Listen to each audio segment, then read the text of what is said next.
12月7號，12月7號，立法會選舉大日子，立法會選舉大日子。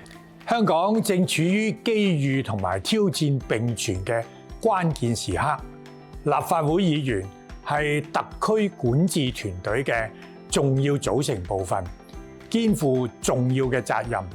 新一屆立法會議員除咗深化行政立法嘅良性互動，為民發聲，亦要推動同埋協助香港各界把握機遇。今次選舉對香港未來嘅發展至為重要。我呼籲全港選民喺立法會選舉投票日12月7號履行公民責任，踴躍投票，約定你一齊去投票。12月7號，約定你一齊去投票。